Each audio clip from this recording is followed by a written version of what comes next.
Hello students, अस्सलाम वालेकुम। उम्मीद है कि आप लोग सब खैरियत से होंगे।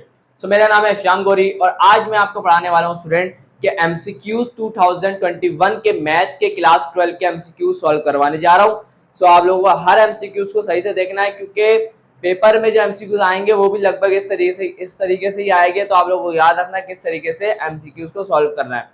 यहाँ पर एमसीक्यूज नंबर 1 अगर आप देखें तो लिखा हुआ है the limit x tend to 0 e की पावर x माइनस का 1 डिवाइडेड बाय x। अब अगर आप इसमें गौर करें तो यहाँ पर एक फॉर्मूला लग रहा है जो आपने पढ़ा भी होगा कि e की पावर x माइनस का 1 डिवाइडेड बाय x और लिमिट x टेंड टू 0 हो तो उस वक्त वो 1 के बराबर होता है। तो यहाँ पर अगर आप देखें तो e के ऊपर जो पावर होती है अगर वो पावर अगर डिनोमिनेटर में है तो फिर 1 के बराबर होगी ना। तो जरा चेक करिएगा। तो स्टूडेंट हमारे पास असल का जो फॉर्मूला है वो डेट इज क्या है, वो ये है कि limit x tend to 0 e की पावर x माइनस का 1 डिवाइडेड बाय x बराबर होता है किसके, 1 के। क्लियर। अब यहाँ पे जो x होता है वो नीचे भी होना चाहिए। अब हमारे सवाल में जो x की जगह है वो डेट इज 2x। तो इसका मतलब ये हुआ हमारे पास गिवन है limit x tend to 0 e की पावर 2x माइनस का 1 डिवाइडेड बाय x। ऐसा ही है, एग्री करते हैं? बिल्कुल करेंगे। अब जरा सुनिएगा, यहां पर 2x है और यहां पर x, यहां 2 की कमी है सिर्फ, तो मैं क्या करता हूं 2 को यहां पर लेके आ जाता हूं। लेकिन जब मैं 2 को लेके आ रहा हूं तो यहां पे मल्टीप्लाई भी करवाना पड़ेगा ताकि ये वाला 2 और ये वाला 2 आपस में क्या हो जाए, कैंसिल हो जाए। और अभी मैंने आपको बताया कि ये पूरा का पूरा किसके बराबर होता है, 1 के। तो ये पूरा का पूरा किसके बराबर हो जाएगा, 1 के। और 1 मल्टीप्लाई बाय 2 क्या होगा, आंसर विल बी 2। चले भाई, तो इसका मतलब ये हुआ करेक्ट ऑप्शन क्या हो गया हमारे पास, दैट इज 2। कितना आसान था ना। चले आगे बढ़ते हैं। लिखा हुआ है एमसीक्यू नंबर 2 में limit x tend to 0 sin 4 divide by 5x divided by x किसके बराबर होगा। ये तो बहुत आसान सी बात है, आपको पता ही है कि यहाँ पे कौन सा फॉर्मूला लगेगा, limit x tend to 0 sin x divided by x बराबर होता है किसके, 1 के। ये पढ़ा ही होगा आप लोगों ने। तो इसका मतलब ये था, इसके मुताबिक, ये थ्योरम के मुताबिक, कि जो साइन के साथ जो उसका एंगल होता है अगर वो डिनोमिनेटर में भी हो और लिमिट जो है वो x जो है 0 का अप्रोच करे उस वक्त 1 के बराबर होता है। अब जरा यहां गौर करें तो यहां साइन के साथ क्या लिखा हुआ है, that is 4 divided bye 5x। अगर ये डिनोमिनेटर में भी आ जाए तो उस वक्त हम कह सकते हैं ये 1 के बराबर है। तो जरा चेक करिएगा, limit x tend to 0 sin 4 divided by 5 into x divided by x। ऐसा ही है। अब यहाँ पे कमी किसकी है, आप बोलेंगे सर ये x तो इसके पास भी है इसके पास भी है, कमी किसकी है, 4 डिवाइड बाय 5 की। तो मैं क्या करता हूँ यहाँ पे 4 डिवाइडेड बाय 5 क्या कर देता हूँ, लिख देता हूँ। लेकिन वही वाली बात, अपनी मर्जी से तो नहीं कर सकता, तो मल्टीप्लाई और डिवाइड दोनों करके आना चाहिए। तो यहाँ पर मैं 4 डिवाइड बाय 5 को यहाँ पे क्या कर दूंगा, मल्टीप्लाई भी कर दूंगा ताकि इससे ये क्या हो जाए, कैंसिल हो जाए।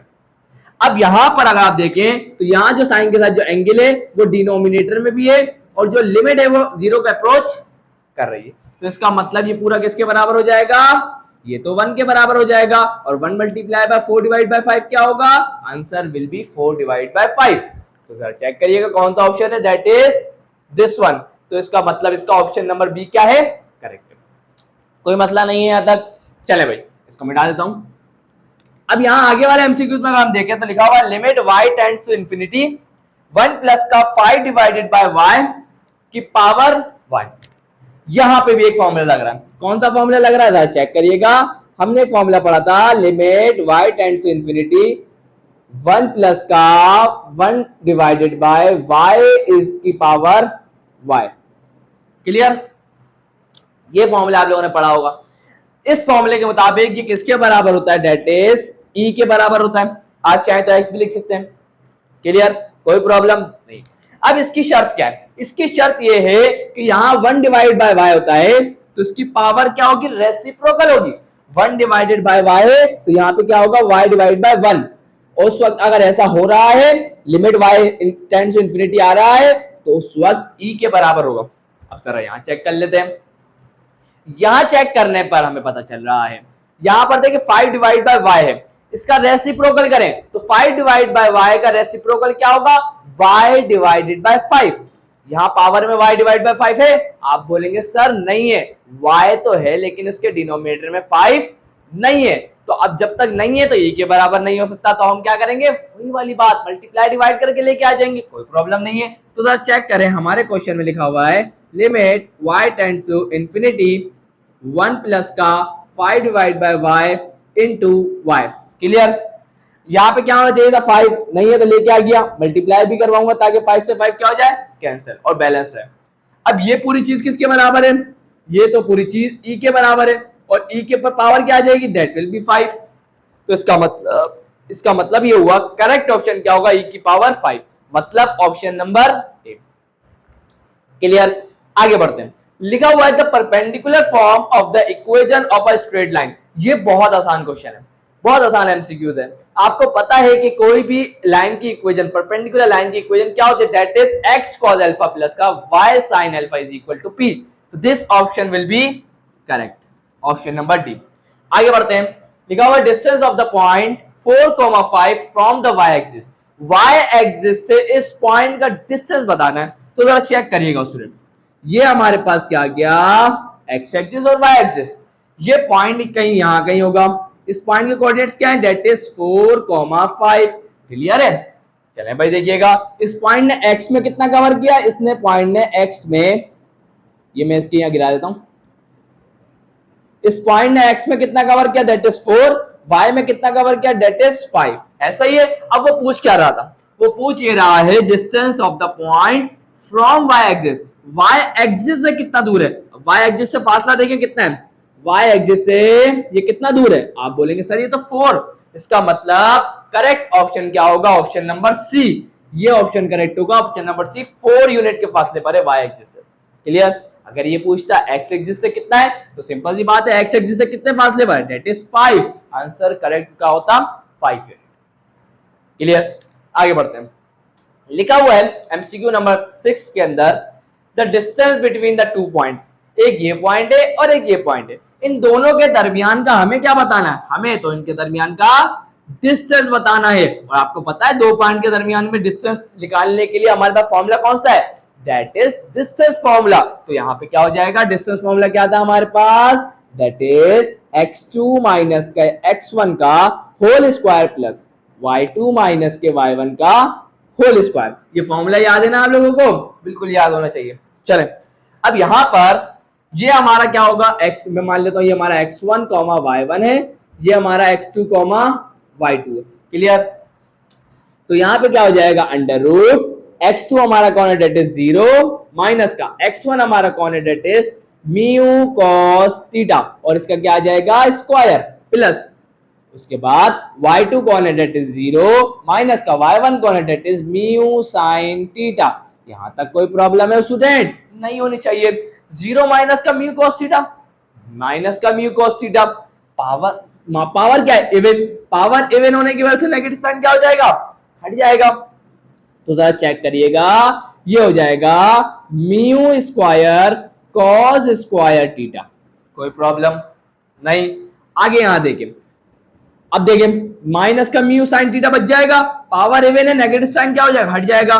तो फिर क्या बन जाएगा, म्यू का स्क्वायर साइन स्क्वायर थीटा, कोई प्रॉब्लम है यहां तक, नहीं होनी चाहिए। यहां देखिए प्लस से पहले भी म्यू स्क्वायर, प्लस के बाद भी म्यू स्क्वायर को क्या ले लेते हैं, कॉमन ले लेते हैं, तो क्या हो जाएगा, जरा चेक करेंगे स्टूडेंट, तो क्या हो जाएगा, म्यू स्क्वायर कॉमन आ जाएगा, तो अंदर बचेगा साइन स्क्वायर थीटा प्लस का कॉस स्क्वायर थीटा। अब मुझे जरा ये बात बताएं कि साइन स्क्वायर थीटा प्लस का कॉस स्क्वायर थीटा किसके बराबर होता है, आप बोलेंगे सर 1 के, बिल्कुल। तो ये 1 हो जाएगा और बच कौन गया, दैट इज म्यू का स्क्वायर, तो म्यू स्क्वायर से रूट कैंसिल हो जाएगा और हमारे पास डिस्टेंस कितना निकल के आ गया, म्यू यूनिट्स। तो करेक्ट ऑप्शन कौन सा होगा, आप बोलेंगे सर ये वाला, जो ये बी वाला ऑप्शन है ना, ये करेक्ट है। तो ये तो हमने किया अभी तक स्टूडेंट 6 एमसीक्यूज। आए बढ़ते हैं नेक्स्ट एमसीक्यूज की तरफ। सो यहां स्टूडेंट्स आप लोगों के सामने अब नेक्स्ट एमसीक्यू आ चुके हैं, तो जरा चेक लेते हैं। 7वां एमसीक्यू लिखा हुआ है the slope of the line perpendicular to 3x minus का 5 बाय माइनस का 15 इज इक्वल टू 0। ये इक्वेशन है और हमें उस लाइन का स्लोप मालूम करना है जो इस लाइन की इक्वेशन के परपेंडिकुलर। लेकिन आपको पता है सबसे पहले मैं इस इक्वेशन के जरिए इसी का स्लोप निकाल लेता हूं, उसके बाद उस परपेंडिकुलर लाइन का भी स्लोप आ जाएगा ऑटोमेटिकली। अब जरा चेक करिएगा लाइन के जरिए आपको पता स्लोप निकालने का फॉर्मूला क्या था, आप बोलेंगे सर बिल्कुल इजी था। वो फॉर्मूला क्या था, m is equal to negative a divided by b। पढ़ा होगा आप लोगों ने, बिल्कुल पढ़ा होगा। अब यहां पर a कौन होगा, a होता है x के साथ लिखा हुआ कोफिशिएंट, डेट इज 3, इस कंडीशन में डेट इज 3, और b क्या होता है, y का कोफिशिएंट, तो y का कोफिशिएंट कौन है, डेट इज -5, तो ये आ गया। तो ये तो हमारे पास नेगेटिव से नेगेटिव कैंसिल हो जाएगा और हमारे पास इस लाइन का स्लोप निकल के आया, डेट इज 3 डिवाइडेड बाय 5। इसको मैं m1 कह देता हूं, इस लाइन के स्लोप को मैं m1 कह देता हूं। अब जो इसके परपेंडिकुलर लाइन है उसके स्लोप को मैं क्या कह देता हूं, m2। हमें याद है कि अगर दो लाइंस आपस में अगर क्या हो परपेंडिकुलर, तो उनके स्लोप का प्रोडक्ट बराबर आता है -1 के। m1 हमें पता है, m2 हमें निकालना है। m1 कितना, that is 3 divide by 5 is 3 divide by 5 multiply by m2 is equal to -1। यहां ये 5 डिवाइड में, वहां जाके क्या होगा 1 से मल्टीप्लाई, यहां ये 3 m2 से मल्टीप्लाई हो रहा है, वहां जाके क्या होगा डिवाइड। तो m2 हमारे पास निकल के क्या आ गया, that is -5 divided by 3। Clear. अब जरा ऑप्शन देख लेते हैं। ऑप्शन में लिखा हुआ है -5 डिवाइड बाय 3, इसका मतलब ऑप्शन नंबर बी क्या है, करेक्ट।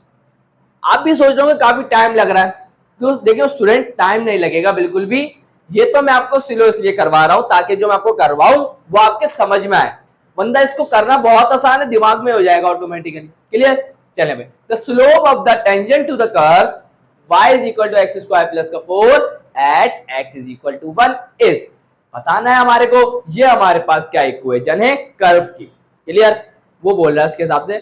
अब यहां पे हमें क्या करना है, इसका क्या निकालना है, टेंजेंट टू द कर्व। अब देखो स्टूडेंट आपको पता है स्लोप क्या होता है, स्लोप असल में हम एक पॉइंट पे टेंजेंट ड्रॉ करते हैं, उससे हमें क्या मिलता है, स्लोप। तो सिंपल सी बात है, डेरिवेटिव ले लें इस इक्वेशन का, तो डेरिवेटिव ले लेंगे, क्या हो जाएगा, dy by dx निकाल लेंगे, क्या हो जाएगा भाई, एक्स स्क्वायर का डेरिवेटिव 2x, एक्स स्क्वायर का डेरिवेटिव क्या होता है 2x, और 4 तो कांस्टेंट है, कांस्टेंट का डेरिवेटिव 0।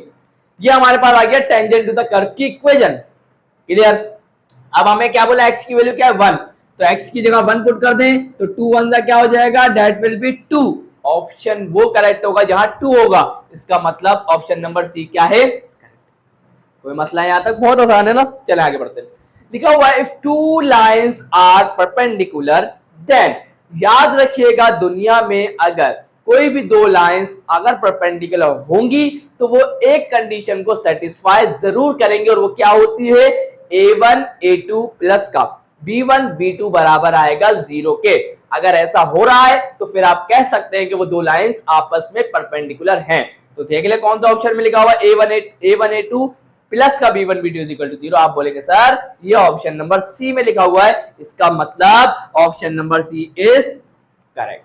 क्लियर। अगर पैरेलल होंगी तो a1 b2 माइनस का a2 b1 बराबर होगा किसके, 0। क्लियर। आगे बढ़ते हैं। इसके बाद लिखा हुआ है कि डी डेरिवेटिव लेना है x की पावर a का।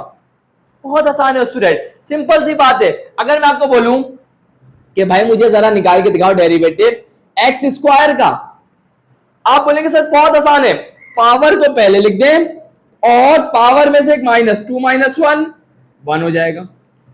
ऐसा ही है क्या, यहां पर x की पावर a, पावर पे क्या है a क्या है कांस्टेंट, यहां x के ऊपर पावर में क्या है 2 क्या है कांस्टेंट, तो क्या रूल चेंज हो जाएगा, नहीं, वही रूल है, पावर रूल लगेगा। पावर मल्टीप्लाई होगी कोफिशिएंट से, तो क्या हो जाएगा a वन जा a, और पावर में से एक कम कर देंगे तो a माइनस 1 हो जाएगा। इसका मतलब ऑप्शन नंबर डी क्या होगा, करेक्ट होगा, क्योंकि इसमें लिखा हुआ a x की पावर a माइनस का 1, पावर मल्टीप्लाई होगी कोफिशिएंट से, पावर में से एक कम, कोई प्रॉब्लम नहीं होगी। आगे बढ़ते हैं। ये यहां देखिए, यहां लिखा हुआ है कि डेरिवेटिव ले लो भाई सेक स्क्वायर एक्स का। हमने बोला भाई क्यों नहीं लेंगे, बहुत आसान है ये तो, चले भाई लेके दिखा देते हैं इसको। क्या होगा चेक करते हैं, डी बाई डी एक्स हमें लेना है किसका, सेक स्क्वायर एक्स का। क्लियर, कोई प्रॉब्लम हमें तो नहीं है। चले भाई अब जरा गौर फरमाए इस पर, क्या इसके ऊपर पावर है, आप बोलेंगे सर बिल्कुल, पावर है तो पावर फॉर्मूला लगाएंगे डेरिवेटिव का। डेरिवेटिव का पावर फॉर्मूला क्या कहता है? पावर मल्टीप्लाई होगी कोफिशिएंट से और पावर में से कम कर दो तो 2 - 1 क्या हो जाएगा? 1 हो जाएगा। इसका मतलब 2 sec x। क्या काम खत्म हो गया? नहीं भाई, चेन रूल भी तो लगेगा। चेन रूल कहता है कि अंदर वाले का मतलब बेस का डेरिवेटिव लेना होगा, तो d/dx लेंगे किसका? sec x का। क्लियर? sec x का डेरिवेटिव क्या होता है? आप बोलेंगे सर बिल्कुल आसान है, sec x का डेरिवेटिव होता है sec x into tan x। क्या होता है? sec x into tan x। तो हमारे पास 2 sec square x हो जाएगा into tan x।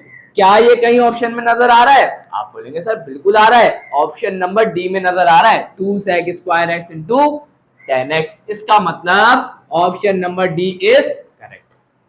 कोई प्रॉब्लम नहीं है इंशाल्लाह यहां तक। और ये आगे बढ़ते हैं। अब यहां पर लिखा हुआ 12वां एमसीक्यू लिखा हुआ है कि अगर x बराबर है p sin t के और y बराबर है q cos t के, तो हमें बताएं dy by dx इसके बराबर होगा। ये तो एक्सरसाइज 4.4 से लिया गया है। आपको पता है पैरामेट्रिक इक्वेशन, तो ये वही है। उसका डेरिवेटिव कैसे लेते हैं? बहुत आसान है। सबसे पहले हम क्या करते हैं, जल्दी जल्दी देखेंगे, ये आप पेपर में करेंगे तो बहुत आसानी से हो जाएगा। मैं तो आपको समझा रहा हूं इसलिए टाइम लग रहा है। ये आ गया x is equal to P sine T और ये हमारे पास आ गया y is equal to Q cos T. दोनों के ऊपर डेरिवेटिव लेंगे। यहां पर डेरिवेटिव लेंगे किसकी रिस्पेक्ट से लेंगे? यहां डेरिवेटिव लेंगे t की रिस्पेक्ट से। क्लियर? चलें भाई, तो d बाय डी टी हमारे पास क्या हो जाएगा? डेट विल बी p, देखिए कांस्टेंट है, p पहले आ जाएगा और अप्लाई हो जाएगा किसके ऊपर? साइन t के ऊपर। क्लियर? अब जरा देखें, यहां तो कुछ होगा नहीं, ये बन जाएगा dx by dt is equal to sine t का डेरिवेटिव। आपको पता है साइन x का डेरिवेटिव क्या होता है x की रिस्पेक्ट से? आप बोलेंगे सर cos x। तो यहां साइन t का डेरिवेटिव t की रिस्पेक्ट से क्या होगा? ये होगा cos t। तो ये बन जाएगा p cos t। कोई प्रॉब्लम नहीं होनी चाहिए बिल्कुल। अब यहां देखें, यहां पर हम डेरिवेटिव लेंगे t की रिस्पेक्ट से, तो dy बाई dt लेंगे। तो यहां पे क्या हो जाएगा? q पहले आ जाएगा। q क्या है? कांस्टेंट। कांस्टेंट पे डेरिवेटिव अप्लाई नहीं होगा, तो ये पहले लिख देंगे और हम d बाई dt लगा देंगे किसके ऊपर? cos t के ऊपर। मुझे ये बात बताएं, cos x का डेरिवेटिव x की रिस्पेक्ट से क्या होता है? आप बोलेंगे सर नेगेटिव साइन x। तो यहां पर cos t का डेरिवेटिव t की रिस्पेक्ट से क्या होगा? Negative sine t। तो यहां देखिएगा ये क्या बन जाएगा? Negative q sine t। तो यहां पर हमने निकाल लिया dy बाई dt। अब चेन रूल लगा देंगे। चेन रूल क्या कहता है? चेन रूल कहता है कि dy by dt divided by dx by dt बराबर किसके होता है? dy बाय dx के होता है। क्लियर? क्योंकि dt से dt कैंसिल हो जाएगा और हमें क्या मिल जाएगा? dy by dx। अब मुझे बताएं dy बाय dt क्या आया था हमारे पास? That is negative q sin t और dx बाय dt क्या आया था? That is p cos t। Clear? तो साइन बाय कॉस क्या होता है? tan। तो इसका मतलब ये बराबर आ जाएगा negative q divided by p into tan t। तो जरा ऑप्शन में देखते हैं क्या ये लिखा हुआ है। आप देखिए जरा, negative q divide by p into tan t। इसका मतलब ये हुआ कि ये ऑप्शन नंबर डी 100% करेक्ट है। और यहां जाके उस स्टूडेंट हमने 12 एमसीक्यूज को कर लिया। अब आए जरा आगे बढ़ते हैं। सो यहाँ स्टूडेंट्स आप लोगों के सामने अब नेक्स्ट एमसीक्यूज आ चुके हैं और आगे करवाने से पहले आप लोग सबसे गुजारिश है कि अभी तक आपने चैनल को सब्सक्राइब नहीं किया है और बेल आइकन पे करके ऑल पे क्लिक नहीं किया है तो कर लें, ताकि मेरे आने वाले हर वीडियोस की नोटिफिकेशन आप लोगों को मिल जाए। सो देखते हैं एमसीक्यू नंबर 13। तो लिखा हुआ है if n is equal to -1 हो, तो यहाँ पर आपको दिया हुआ इंटीग्रेशन अप्लाई हो रहा है, fx की पावर n है और इसका डेरिवेटिव बाहर, फंक्शन का डेरिवेटिव बाहर मौजूद है। तो अब बताएं कौन सा ऑप्शन करेक्ट होगा। तो बहुत इजी है स्टूडेंट, पहले ही उसने बता दिया कि n की पावर -1 है। अब खुद सोचे जब ये n की पावर -1 होगी तो इसको पॉजिटिव करने के लिए मैं क्या करूंगा? इसे डिनोमिनेटर में लेके जाऊंगा। क्लियर? तो चेक करिएगा जरा, कुछ ऐसी फॉर्म बनेगी, integration f prime x divided bye fx और इसकी पावर क्या आ जाएगी? डेट इज माइनस का, या तो n ही लिख देता हूं क्योंकि n -1 है ना। क्लियर? चले भाई, या तो n की वैल्यू 1 है ना, तो यहाँ पे क्या हो जाएगी? नीचे आके +1 हो जाएगी। क्लियर? चले अब क्या होगा? जरा सुनिएगा, आपको पता है कि अगर नीचे वाले फंक्शन जो हो उसका डेरिवेटिव ऊपर मौजूद हो, उसका डेरिवेटिव ऊपर मौजूद हो, तो फिर हम क्या करते हैं, बहुत आसान सा काम करते हैं, नीचे वाले फंक्शन का डेरिवेटिव ऊपर हो तो हम क्या लिखते हैं, ln, और उस फंक्शन को लिख देते हैं, उसके बाद क्या आ जाएगा, प्लस का c। इसका मतलब ये वाला ऑप्शन नंबर सी, ये क्या होगा, करेक्ट होगा।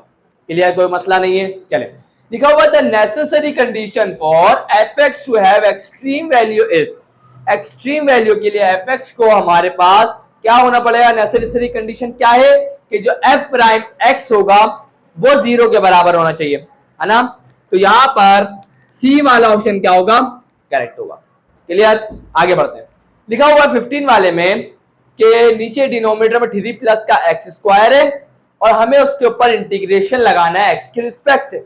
अब पहली चीज हमें ये चेक करनी है, क्या जो ये डिनोमिनेटर में फंक्शन आ रहा है क्या इसका डेरिवेटिव ऊपर मौजूद है। तो आप जरा चेक करें, एक्स स्क्वायर का डेरिवेटिव 2x, 3 का डेरिवेटिव 0, ऊपर 2x है, नहीं है, तो इसका मतलब यहां पर ये वाले कोई सिस्टम नहीं है। तो इसका मतलब तो यहां पे कोई फॉर्मूला लग रहा होगा। बिल्कुल स्टूडेंट, यहां एक फॉर्मूला लगेगा। कौन सा फॉर्मूला लगेगा, जरा चेक कर लेते हैं। यहां पर फॉर्मूला लग रहा है a का स्क्वायर प्लस का x का स्क्वायर बराबर होता है किसके, जरा चेक करिएगा स्टूडेंट, ये फॉर्मूला आपको याद होना चाहिए, that is 1 divided bye a tan inverse x divided bye a plus के c के, ये फॉर्मूला लगेगा। अब यहां पर मसला ये है कि हमारे पास x का स्क्वायर तो है लेकिन 3 का स्क्वायर नहीं है, तो कोई टेंशन वाली नहीं है, इसी फॉर्म में मैं इसको लिख दूंगा। कैसे लिख दूंगा, जरा चेक करिएगा। मैं लिख देता हूं 3 को √3 और इसका क्या कर देता हूं, स्क्वायर प्लस का x का स्क्वायर। क्या इस बात से एग्री नहीं करेंगे आप, बिल्कुल करेंगे। क्यों करेंगे, बहुत आसान सी बात है, स्क्वायर से रूट कैंसिल हो जाएगा और वापस 3 आ जाएगा, और यहाँ 3 है ना, बिल्कुल सही है। अब फॉर्मूला खोल दें, क्या है इस फॉर्मूले के मुताबिक 1 डिवाइड बाय a कौन है, दैट इज √3, तो यहां क्या आ जाएगा, √3 tan inverse x divided bye a, x कौन है, x ही है, और a कौन है, a हमारे पास दैट इज √3, तो यहां पे क्या आ जाएगा, √3 और प्लस का c। तो जरा देखिए ऑप्शन कौन सा करेक्ट हुआ, तो यहां पर ये वाला ऑप्शन क्या है, करेक्ट है, ऑप्शन नंबर सी। आगे बढ़ते हैं स्टूडेंट, एमसीक्यू नंबर 16 को देखें, तो लिखा हुआ है इंटीग्रेशन अप्लाई करें e की पावर x स्क्वायर पर और साथ में 2x इंटू डी एक्स दिया हुआ है। क्लियर, जरा चेक करें। सबसे पहले तो एक्सपोनेंशियल फंक्शन जो है उस पर आपको इंटीग्रेशन अप्लाई करने से पहले ये देखना है क्या उसकी पावर का डेरिवेटिव बाहर मौजूद है। एक्स स्क्वायर का डेरिवेटिव क्या होगा, 2x, तो यहां पर इसकी पावर का डेरिवेटिव बाहर मौजूद है, तो इस पे इंटीग्रेशन का फॉर्मूला लग जाएगा एक्सपोनेंशियल वाला। क्या होता है e की पावर x का इंटीग्रेशन, आप बोलेंगे e की पावर x ही होता है, तो इधर e की पावर क्या है, दैट इज x स्क्वायर, तो इंटीग्रेशन क्या आ जाएगा, e की पावर x स्क्वायर प्लस का c, ये वाला ऑप्शन क्या होगा, करेक्ट होगा। क्लियर, एक दफा फिर रिपीट कर देता हूं, आप सबको पता है इंटीग्रेशन e की power x into D x क्या होता है, दैट इज e की पावर x, लेकिन इंटीग्रेशन हमसे कहता है अगर पावर e के ऊपर जो पावर है अगर इसका डेरिवेटिव बाहर मौजूद है तो फिर ये वैलिड है। तो x का डेरिवेटिव x के रिस्पेक्ट से क्या होता है, 1 मौजूद था जब e की पावर x किसके बराबर आ गया, e की पावर x के। यहां पे क्या है, e की पावर x स्क्वायर, तो ये फॉर्मूला लगाने से पहले हमें ये देखना होगा क्या पावर का डेरिवेटिव मौजूद है, एक्स स्क्वायर का डेरिवेटिव क्या होगा, 2x मौजूद है, तो फिर ये e की पावर x बराबर आ जाएगा e की पावर x के, तो यहाँ e की पावर क्या, डेट इज x स्क्वायर, तो वही वाली बात e की पावर x स्क्वायर प्लस का, क्लियर, प्लस का c भी आएगा, सॉरी। क्लियर, आगे बढ़ते हैं। अब क्या हो जाएगा, जरा आगे बढ़ते हैं। अब यहां पर 17वां एमसीक्यू क्या आ जाएगा, देखिए लिखा हुआ है इंटीग्रेशन अप्लाई करें एक्स स्क्वायर प्लस के 2x और जो भी ऊपर न्यूमरेटर में दिया हुआ 1 प्लस का x इंटू डी एक्स, इसका इंटीग्रेशन निकालना है। आसान सा काम है। सबसे पहले ये चेक करना है क्या डिनोमिनेटर का डेरिवेटिव ऊपर है, चेक करते हैं। एक्स स्क्वायर का डेरिवेटिव क्या होता है, डेट इज 2x, और 2x का डेरिवेटिव क्या होगा, डेट इज 2, तो यहां पे डेरिवेटिव क्या निकल के आ गया, डेट इज 2x प्लस का 2। क्या ये 2x प्लस का 2 न्यूमरेटर में है? आप बोलेंगे सर नहीं है लेकिन बना हुआ नहीं है, उस फॉर्म में नहीं है। तो मैं क्या करता हूं जरा देखिएगा स्टूडेंट, ये इंटीग्रेशन आया, ये मैंने लिखा 1 डिवाइड बाई 2 और यहाँ लिखा 2 इंटू 1 प्लस का x into dx and divided by x square plus का 2x। क्लियर? सुनेगा, अब मैंने 2 यहाँ पे ये क्या किया है आप लोगों को समझ में नहीं आया। देखिए यहाँ पर ये फॉर्म लानी थी 2x प्लस का 2, तो यहाँ पर अगर मैं 2 को 2 1 क्या हो जाएगा 2 plus plus plus 2 into x, तो क्या बन जाएगा 2 प्लस का 2x, नीचे वाले का डेरिवेटिव ऊपर कंप्लीट हो जाएगा। तो मैंने क्या किया 2 को मल्टीप्लाई और डिवाइड करके लाया ताकि 2 से 2 कैंसिल हो जाए और वापस पुरानी वाली फॉर्म आ जाए। चलिए कोई प्रॉब्लम नहीं है। अब नीचे वाले का डेरिवेटिव ऊपर मौजूद है, जब नीचे वाले का डेरिवेटिव ऊपर मौजूद होता है तो हम क्या करते हैं ln लगा देते हैं। तो मैंने भी क्या किया बड़ी ही प्यार से ln को लगा दिया और ln लगाने के बाद नीचे वाला जो फंक्शन होता है उससे लिख देते हैं एक्स स्क्वायर प्लस का 2x प्लस का c। लेकिन प्रॉब्लम यह है कि अगर आप ऑप्शन में देखें तो आपको तो ये नजर ही नहीं आ रहा। आप बोलेंगे सर आपने तो गलत करा दिया, ये ऑप्शन में नजर ही नहीं आ रहा। नहीं स्टूडेंट, उन्होंने क्या किया थोड़ा सा और काम किया, थोड़ी मेहनत और कर दी। यहां पर लॉग का एक प्रॉपर्टी लग रही है, दैट इज क्या प्रॉपर्टी है कि जो पावर होती है मैं आपको बता देता हूं, लॉग a की पावर n बराबर होता है किसके n log a के। क्लियर? जो पावर होती है वो पहले लिखी जाती है ना, अब यहां पे पावर पहले लिखी हुई है, तो जब पावर पहले लिखी हुई है तो पावर फंक्शन के ऊपर भी तो जा सकती है। इसका मतलब मैं इसको ऐसे भी लिख सकता हूं ln एक्स स्क्वायर प्लस का 2x और इसकी पावर ये हाफ है ना, ये इसकी पावर बन जाएगी दैट विल बी हाफ। ये जो पावर हाफ है ये क्या होती है? आप बोलेंगे सर ये तो रूट होता है, तो इसका मतलब तो मैं इसको ऐसे भी लिख सकता हूं ln under root X square plus का 2x प्लस का c। इस बात से एग्री करेंगे? बिल्कुल करेंगे। क्या ये आपको ऑप्शन में नजर आ रहा है? आप बोलेंगे सर बिल्कुल ऑप्शन नंबर बी में नजर आ रहा है, इसका मतलब तो ये हुआ ऑप्शन नंबर बी करेक्ट है। क्लियर? यहां जाके हमने स्टूडेंट 17 एमसीक्यूज को कर लिया, आगे जो एमसीक्यूज बचे चले आए उन्हें भी कर लेते हैं। सो यहाँ स्टूडेंट्स अब हमारे पास लास्ट के कुछ एमसीक्यूज बचे हैं, आए उससे भी कर लेते हैं। सो यहाँ पर एमसीक्यूज नंबर 18 में अगर देखें तो लिखा हुआ है this equation of circle passes through the origin.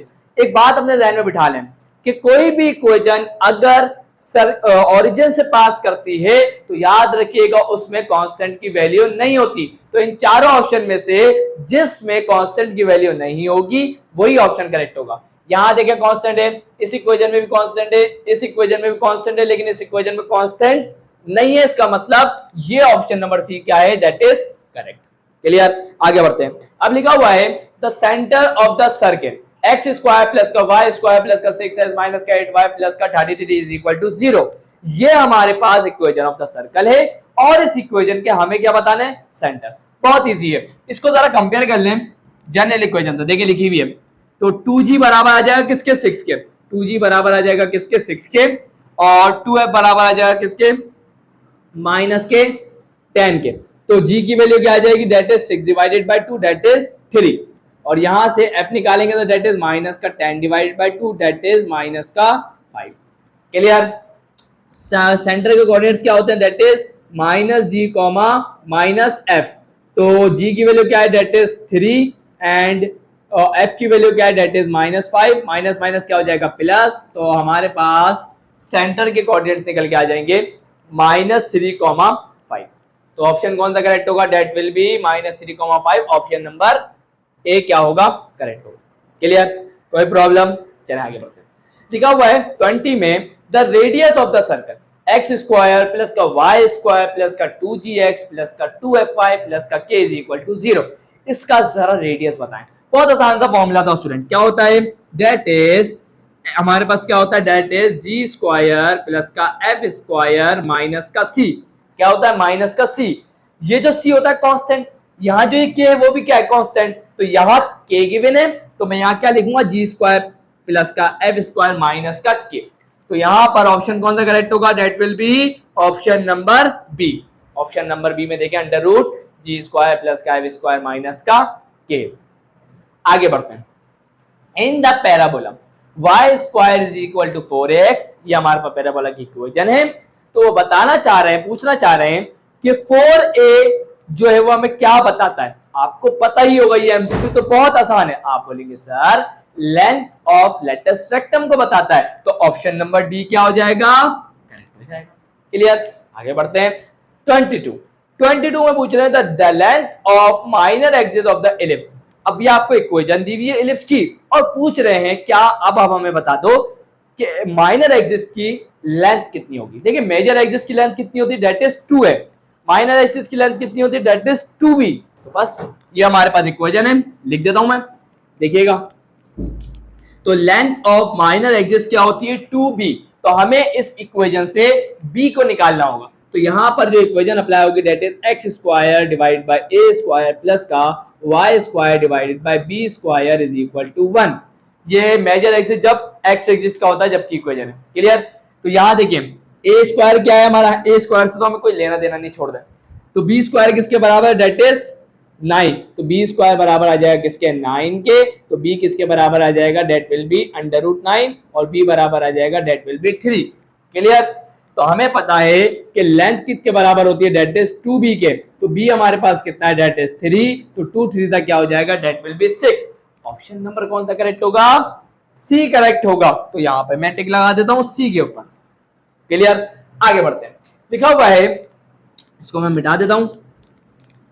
चले भाई देखिए, लिखा हुआ द वर्टिसेस ऑफ हाइपरबोला। देखिए आपको पता है हाइपरबोला में एक वर्टेक्स थोड़ी होता है, यहाँ तो 2 वर्टेक्स होते हैं। तो यहाँ पे वो बोल रहा है द वर्टिसेस ऑफ हाइपरबोला, और इक्वेशन क्या दे रहा है, ये रही। तो बताने हमारे को तो बहुत आसान सी बात है। हाइपरबोला की इक्वेशन क्या होती है, सिर्फ फर्क क्या आता है, माइनस आ जाता है। क्या आता है, माइनस आ जाता है। इलिप्स में प्लस होता है, हाइपरबोला में माइनस होता है। और हाइपरबोला जब मेजर एक्सिस क्या हो, अलोंग एक्स एक्सिस, ये वाली होती है। अब इसको कंपेयर करवा लेंगे। मांगे क्या है, वर्टिसेस। वर्टिसेस देखिए मेजर एक्सिस जब एक्स एक्सिस का है तो वर्टिसेस भी एक्स एक्सिस पे हो गए। तो ये वाला तो वाई का कलेक्ट, ये ऑप्शन और ये ऑप्शन तो ऑटोमेटिकली क्या होगा, गलत। हमारे पास फॉर्मूला क्या होगा वर्टिसेस का, that will be plus minus का a,0। ये है फॉर्मूला। अब हमें क्या चाहिए, हमें तो a की जरूरत है। तो जरा देख लेते हैं। तो हमारे पास 16 बराबर है किसके, a स्क्वायर के। a स्क्वायर किसके बराबर है, दैट इज 16 के बराबर है। स्क्वायर हटेगा तो क्या आ जाएगा, that will be under root 16। 16 का रूट क्या हो जाएगा, that will be plus minus का 4। ऐसा ही है ना, आप बोलेंगे सर बिल्कुल प्लस माइनस का 4। तो यहाँ देखें तो a बराबर किसके आ गया, प्लस माइनस के 4 के। तो a की वैल्यू हमारे पास क्या आ गया, दैट इज प्लस माइनस का 4,0। क्लियर, तो यहाँ पर हमारे पास ऑप्शन नंबर डी क्या हो जाएगा, करेक्ट हो जाएगा। कोई प्रॉब्लम तो नहीं है, प्रॉब्लम है बताइएगा इंशाल्लाह कमेंट करके। चले भाई आगे देखते हैं। एमसीक्यू नंबर 24 लिखा हुआ है magnitude of the vector A. हमें ए वाला वेक्टर का, वेक्टर है ना ये, मैंने बार नहीं लगाया, एरो नहीं लगाया, सॉरी। यहाँ पर इस ए वाले वेक्टर का मैग्नीट्यूड बताना है। मुझे बताएं मैग्नीट्यूड का फॉर्मूला क्या होता है। आप बोलेंगे सर क्या बात कर दी, बहुत आसान होता है, एक्स स्क्वायर। चले मैं आपको ये वाली फॉर्म में लिख के दिखा देता हूँ।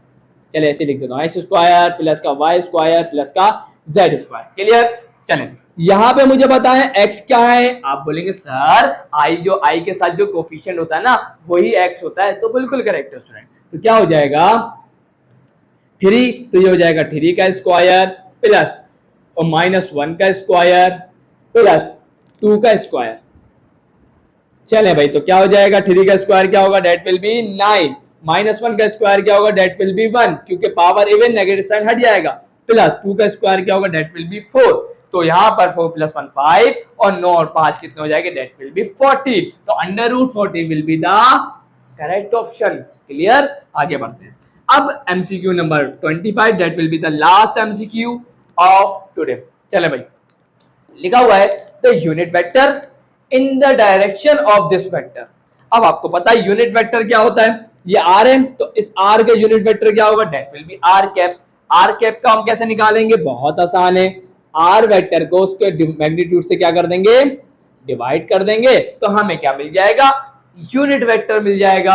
ये तो बहुत आसान सा काम था। तो जरा देखिएगा r वेक्टर क्या है हमारे पास, that is i cap plus का j कैप प्लस का k कैप। क्लियर, और मैग्नीट्यूड कैसे निकालते हैं, इन सबके कोफिशिएंट का स्क्वायर कर देंगे और सम कर देंगे। क्लियर? तो आई कैप के साथ कौन लिखा हुआ 1, तो 1 का स्क्वायर प्लस जे कैप के साथ क्या लिखा हुआ प्लस का 1, इसका भी स्क्वायर कर देंगे। के कैप के साथ क्या लिखा हुआ प्लस का 1, इसका भी क्या कर देंगे स्क्वायर। 1 का स्क्वायर 1, 1 का स्क्वायर 1, 1 का स्क्वायर 1, तो प्लस 1 प्लस 1 प्लस 1 कितना हो जाएगा +3। तो हमारे पास आर का यूनिट वेक्टर क्या निकलेगा, that will B 1 divided by √3 I cap plus का जे कैप प्लस का के कैप। ये ऑप्शन कहां लिखा हुआ है? आप बोलेंगे सर ये ऑप्शन तो ऑप्शन नंबर 3 है, इसका मतलब यही ऑप्शन क्या हो जाएगा, करेक्ट हो जाएगा। या ये ऑप्शन करेक्ट क्यों नहीं है? क्योंकि यह माइनस है। क्लियर? यहां जाके स्टूडेंट हमने 2021 के एमसीक्यूज को सक्सेसफुली सॉल्व कर लिया। तो इंशाल्लाह आपको हर एमसीक्यू समझ में आ गया होगा कैसे सॉल्व करना है। इतना टाइम नहीं लगेगा पेपर में, टेंशन मत लीजिएगा, जल्दी जल्दी आज चलाइएगा। अगर आप प्रैक्टिस करी हुई है तो आपके लिए बहुत आसान है, अगर प्रैक्टिस नहीं की भी तो सिंपल सी बात है, टाइम तो लगेगा। क्लियर? आपको देख के सवाल को फौरन अपने दिमाग में ही सॉल्व करने की आदत डालनी है ताकि एमसीक्यूज में ज्यादा टाइम ना लगे। क्लियर? आज की वीडियो यही एंड करता हूं। वीडियो अच्छी लगी लाइक जरूर करिएगा, चैनल को सब्सक्राइब करके बेल आइकन हिट करके ऑल पे जरूर क्लिक करिएगा। मिलता हूं नेक्स्ट वीडियो में, तब तक के लिए अल्लाह हाफिज।